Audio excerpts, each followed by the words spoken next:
ഞാൻ ചെന്ന് നോക്കാം. ആ ചേട്ടനായിരുന്നാ? ആ മോളെപ്പളാ വന്ന്? ഉമ്മ ഇല്ല അവിടെ? ആ ചേട്ടാ ഞാൻ വന്നിട്ട് 2 ദിവസമായി. ഉമ്മ ഇവിടെ ഇല്ല, ഉമ്മ എങ്ങടോ പുറത്ത് പോയിക്കാണ്. ആളിവിടെ ഇല്ലേ? കുറെ നാളായി ഞാൻ അന്വേഷിച്ച് കിടക്കണത്, ആളെ കാണാനേ കിട്ടുന്നില്ല. ഒന്ന് വന്നാ പറയും ഉമ്മാള് പൈസ കുറെ മേടിച്ചിട്ടുണ്ടേ, അപ്പൊ ആ പൈസ ഇതുവരെ കിട്ടിയിട്ടില്ല. അപ്പൊ ഉമ്മ വന്നാ പറയും, വന്നാലൊന്ന് കാണാൻ പറയട്ടാ. ആ ചേട്ടാ ഉമ്മ ഇനിയിപ്പോ എപ്പ വരുന്നൊന്നും അറിയില്ല, ഞാൻ വന്ന ചേട്ടനൊന്ന് കാണാൻ പറയണ്ട്. ശരി എന്നാ മോളെ, ഉമ്മ വന്നാ പറയും. മോൾക്ക് സുഖം തന്നെയല്ലേ? എന്നാ ശരി എന്നാ, പോയിട്ട് വരാം.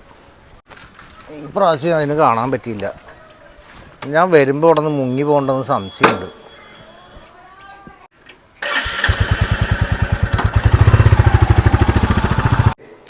എന്താ മോളെ ഇയാള് വല്ലതും പറഞ്ഞാ? അയാളെ ഞാനൊരു വിധത്തിലാണ് പറഞ്ഞ് മനസ്സിലാക്കിയത്. പോണുണ്ട്, ഉമ്മ എത്രയും പെട്ടെന്ന് പൈസ കൊടുക്കാൻ നോക്കിട്ടാ.